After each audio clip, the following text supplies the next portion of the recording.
All righty. How's everybody this morning? Morning. 6:30. Safety focus of the week time. Thanks everybody for coming. Good turnout today and online. So this week's code of conduct is to maintain respectful behavior. One is working, driving a company vehicle, wearing a company logo. You're always representing the company.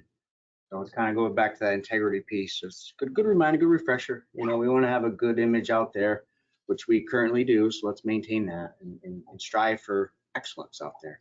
So this week, we have Beth Schiller here with Champlain Medical.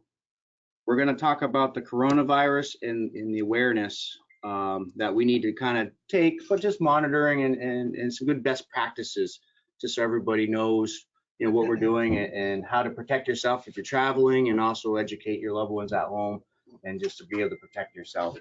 So Beth, thank you for joining and being part of an active member of ECI, and we thank you. Thanks for getting up early. Yes, good morning. It's early for me. I wanted to talk a little bit about Corona, but also kind of talk a little bit about influenza as we go through here, because they are kind of similar. Just to give you guys some statistics, you know, everybody's hearing Corona. This year so far, 32 million cases of flu in this country. A lot of hospitalizations, and that number is up from the normal flu season. And there's already been 18,000 deaths from influenza this year in the US. So when we're talking about Corona, take this in perspective, okay? And what I've seen this year is I have never, ever in all of my healthcare history seen so much flu, and it's prevalent right now. You 20 to 40-year-olds that think, oh, I'm strong and I'm invincible. Well, those are the people I'm seeing in the clinic with flu. And so signs and symptoms of flu: fever, chills, cough. You feel like you've been run over by your buddy's truck, literally. Okay, those are your big signs and symptoms of flu.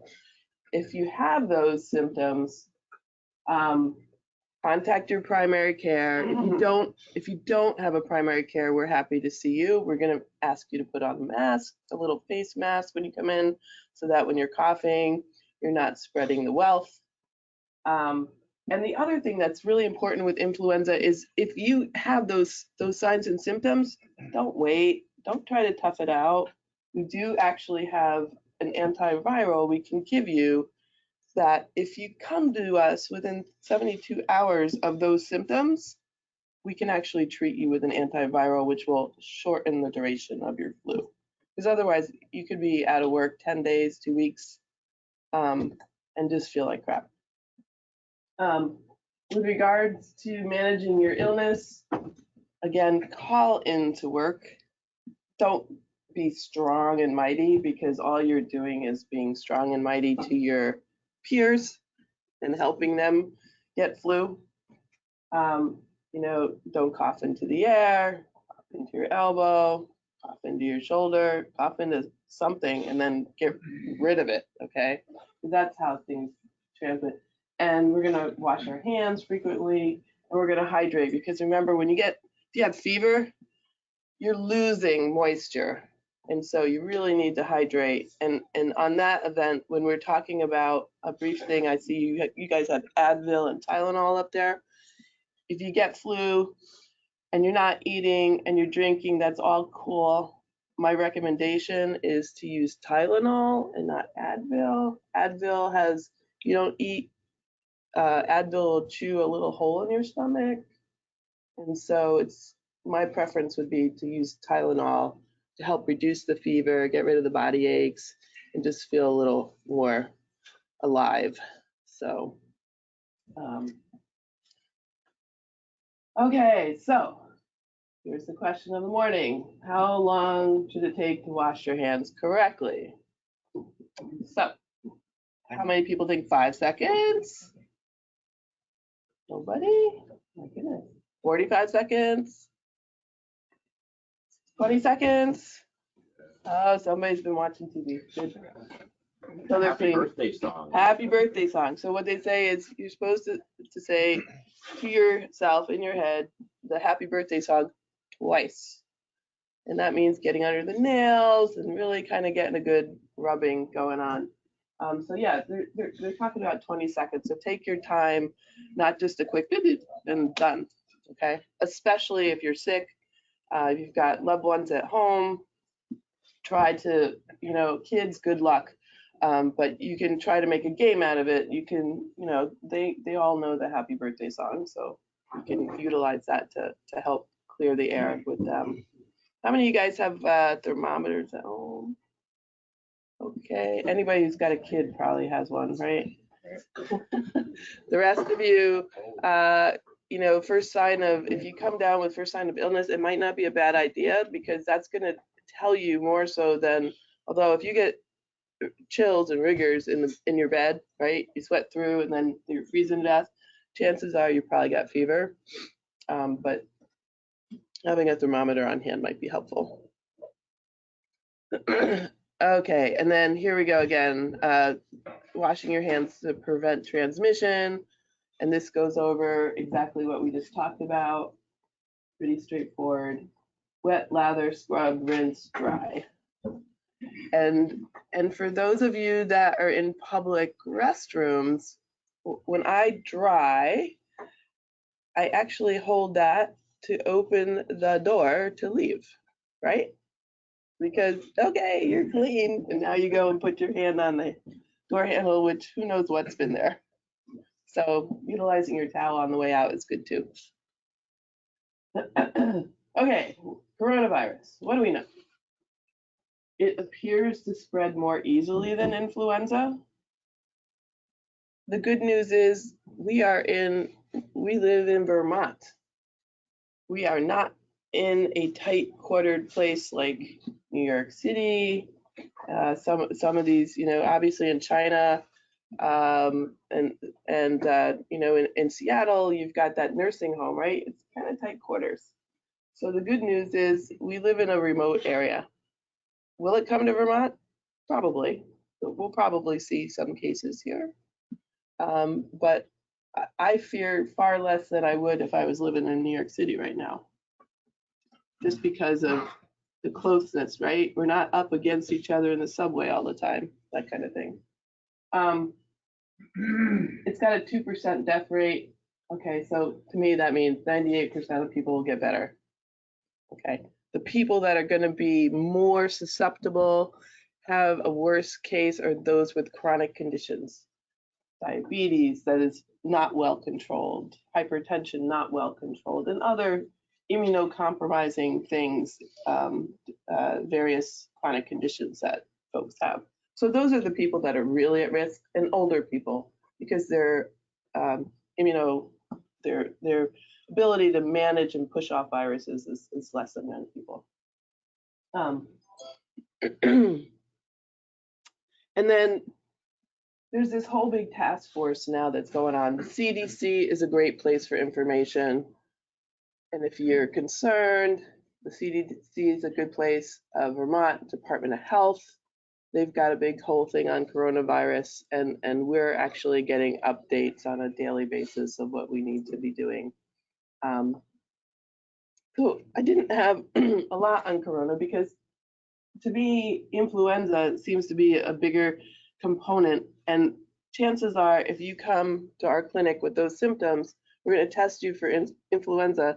And I must say that this year, I would say almost everybody that comes in with the symptoms is positive for influenza, which is really kind of amazing. So, if you get the symptoms, number one, don't crawl into a hole. You can contact your primary care, let them know I've got this, this, and this. What would you like me to do? They might say, stay home. They might say, you know, for me, I would say if it's within 72 hours, I would say come in because chances are it's influenza, it's not coronavirus. That's my sort of take on the world. Any questions? That question.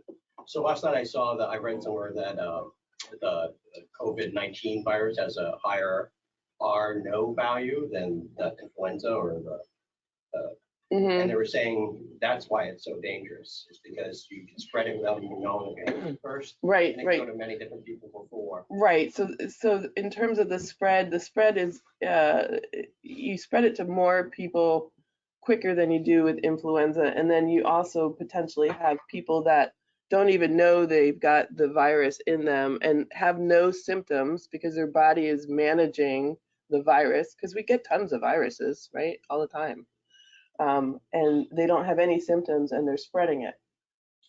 So in that respect, yeah, it's and that's what can make it kind of tough to chase, is because people are running around. But again, we're in a rural environment, and influenza seems to be the bigger piece here in terms of management. And so I would sort of understand that coronavirus is there, but I wouldn't get terrified of it. That's Yeah, helpful. well, we're pretty safe in Vermont. Yeah, We just go back to best practices. right. Best Hygiene. practices, hygiene. Yeah, Stay home if you're sick. Yeah. Don't come in. Yeah. Even though Matt's saying, tell him, Matt's gonna tell you this. Yeah, I'm gonna tell you to stay home. right, right. 'Cause you know, Yeah. passing it around is not fun.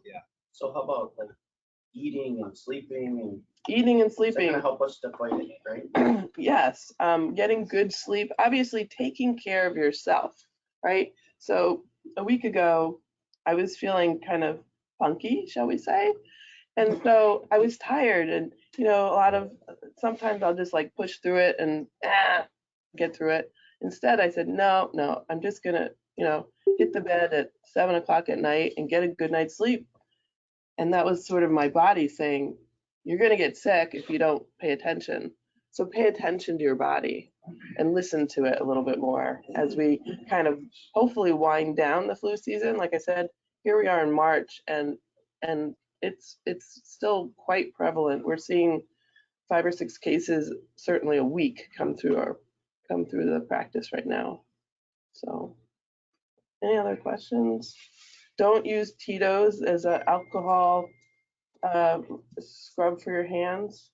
40% alcohol. Right, it's only 40%. You need it to be at least 60. Yeah. Okay, thank you, Beth. All right.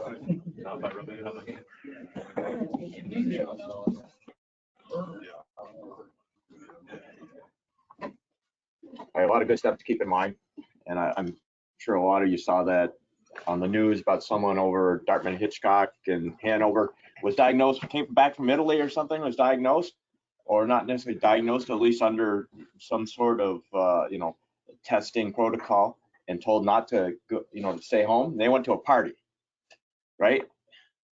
With a bunch of other doctors and nurses or healthcare providers from Dartmouth Hitchcock. So just gotta listen to your healthcare provider primarily. So let's see, announcements. PT 360 will be on site. Will be on site on March 13th. That's next Friday. Are there appointments available? Yes. We have spots available. Wide open. Wide open, okay. All right. And automobile insurance cards are in, truck, auto, everything. So if you don't have a card, make sure you check with somebody. I don't know, we don't have any here, do we, Scotty? So you have to go up to the, No, Larry, there you'll have some? Chico, Okay. Scott Burns. Yep, okay. So make sure you got it, because as you know, you get stopped for any reason, they'll want that in your registration. Happened a couple times this week. So it's the shared trucks. So if you're responsible for a pickup truck, double check that truck as well. Right. Yeah. Not It just should be yours. dated from March 2020 to March of 2021, correct? Correct. So you look at the Yes. date on the. Our renewal period is from March to March nowadays. It used to be from you know, January 1st, but it's changed. And set your clocks for this weekend. We're jumping forward to spring. Nice. Pretty exciting. Of course, you know, it's finally gotten really nice and light early. Now it's gonna be Yeah. a little bit less so for a few weeks anyway. Changes fast. You though. work later though. Yeah, you can work later. There you go. So the project we're profiling this week is the Middlebury Tunnel Project, and obviously in Middlebury. We're contracted with a Kubricki Construction Company to perform some heavy civil and railroad services on this project, V-Trans project called the Middlebury WCRS 23.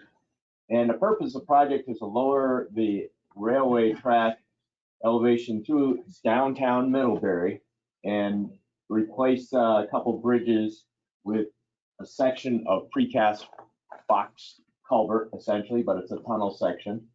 And this is obviously a major infrastructure upgrade to the town. We'll replace the two bridges now that right now they're in a temporary bridge. But previous to that, they were in a really decaying and falling apart bridge that was inadequate in multiple ways. And the completed work will provide an expanded village green and this triangle park, they call it, between the streets there wedged in there, and also improve a lot of serviceability things for the bridges, better ADA compliance, and better load capacity, also drainage issues in the corridor. The railroad, you can kind of see it right through here. It's a final rendering, right? Yeah, the final render is not real, not yet. But well, it's not quite a rendering. I think it's based on a real image. It's cool. Yeah, it is pretty cool. So the railroad runs north-south, and we have Main Street, Route 7 is up here.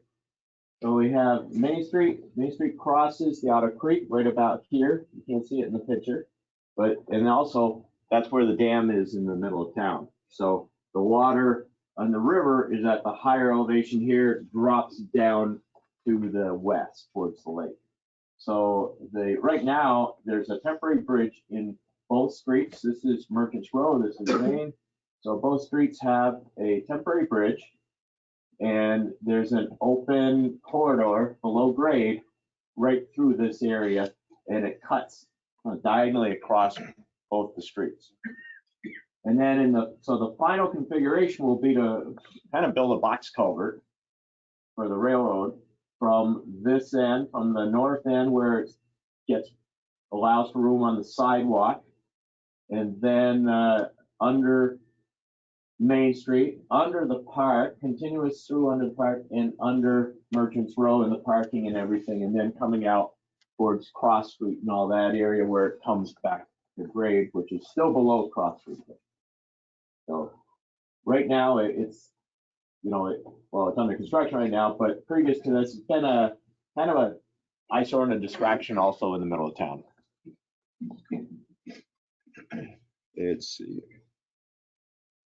There we go.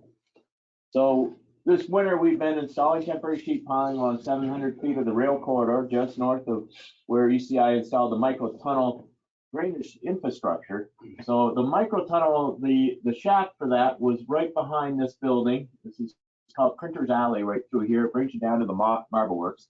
And that's where we launched the different drives for the drainage. We drilled one out to the river at that lower elevation. One went up to the north and uphill to the north as a collection system for the tunnel area.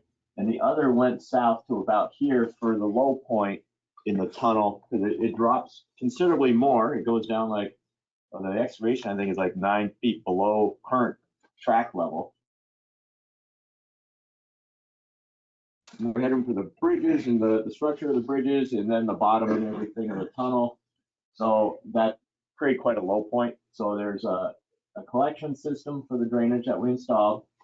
And then let's see, our work now is from that point on. Our piece with Kubricki doing this end, we're doing the north side, and we're driving sheeting.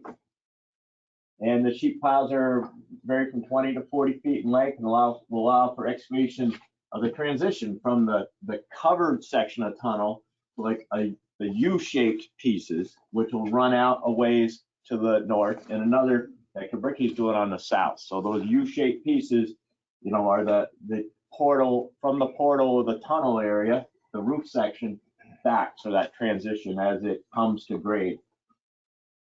And let's see, the excavation support combined with other excavation support systems along the project limits will eventually allow this rail corridor to be lowered during this 10-week shutdown period starting later this spring. And then next week, we'll go over some of the other, we're doing the sheeting, showing the sheeting this week. We'll talk about the rail work preparation that's also ongoing. There we go. So we've been working through the winter. We have a neat little cart set up here. We have a couple of these carts kicking around, and the sheeting is placed on the carts and run up and down the track from the rail yard where they're stockpiled. And this is during work outages during the daytime between rail traffic. So there's a get in there, get some sheets in, get out of the way, and then let the railroad get back to their operations. So you see we're right here in this north section, and I can't tell if we're looking east or west, but this looking east. Okay, so the partly residential as you get out of the immediate downtown area. So we're vibrating. We got the 138 crane. We got the ice hammer there. And the man lift, which allows us to bring the sheets in and connect them, drop them in, and drive them into the ground. Those are the 40s, I think. Yeah, those are some pretty long sheets here. So that's what we got for pictures. And Joey, you're here. How many truckloads of sheeting were there? We've taken 25 of them so far. We got 100 dozen left. Isn't that amazing? So 30 some odd truckloads of sheets. Are those sheets permanent or are they getting? They'll be extracted after, as long as, it seems right. That's the way, that's the assumption for now. Yeah, so we'll have a lot of sheets just like we had left over from Rite Aid, that's for sure. So pretty cool project, and we'll get another update next week on the other aspects of the work. And from the photo archives, I think this is like Norwich University. Anyone know? Looks like. Yeah, it does. It drops right off, doesn't it? I think so. We were out there for one of the buildings. Looks like And John. Brad went to Norwich. Yeah. Graduated from Norwich. And it was probably, I'd say, maybe 10 years ago. George isn't here. Yes. That is Norwich, Okay. on a real steep slope. Yep, you were working on that job. Yeah. Or, The height of that yeah, look at the grade drop. fiberglass grade rod. Yeah. It's like, had to get the extra long one, huh? Is that John Zeno in there? I remember who was operating. Looks that. like John Cork for sure. Oh, yeah, probably. I can see his. Good. All right, brings back memories. Okay, everyone, remember the good hygiene protocol, and if you're sick, stay home. Albert, take my.